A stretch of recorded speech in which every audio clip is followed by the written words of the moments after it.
Welcome to APD Today. Let's take a look at the question.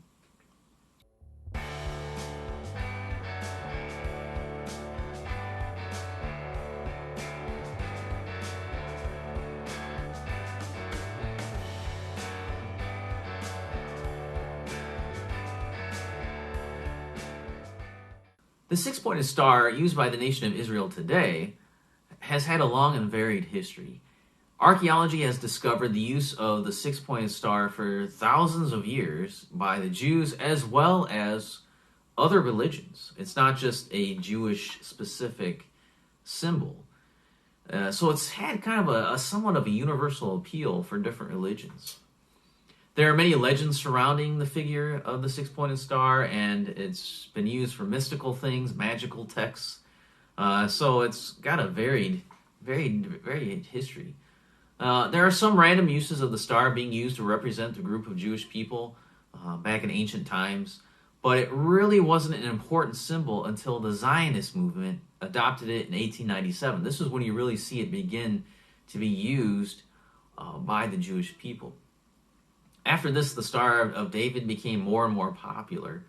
In the early 20th century, you can see the star being worn in sports to express a Jewish affiliation, like the Hakoah Vienna uniforms. If you take a look at that, you might have to Google that. You may not be familiar with that, but the Hakoah, Hakoah, Vienna uniforms, or the SPHA's basketball jerseys in the U.S. Take a look at that. Google that, SPHA basketball, and you can learn all about that team.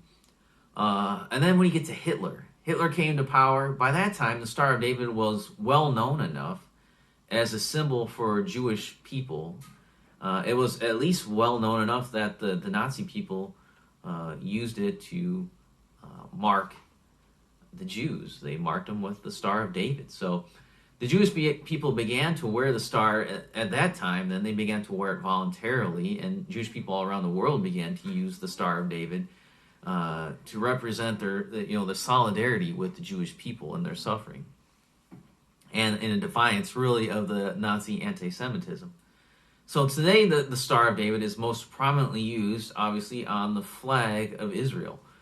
The nation of Israel adopted the flag in October of 1948, and with it has really firmly established the Star of David as a symbol for all Jewish people, though not all Jewish people accept it. Not all Jewish people appreciate the Star of David. So I say that's what I've learned from my studies of where that Star of David came from. Like I said, it's been around for a long time. A lot of debate whether it was a Jewish symbol or whether Jewish people adopted it or where the original origination of the six-pointed star came from. There's a lot. Take a look at the archaeology. There's a lot of stuff going way back, and the Jews did use it way back then. But the really how the Jewish people really became known for being identified with the Star of David really hasn't happened until modern times. And that's what you get, especially with the flag of Israel. So that's my answer for that question. If you have any other questions, let me know.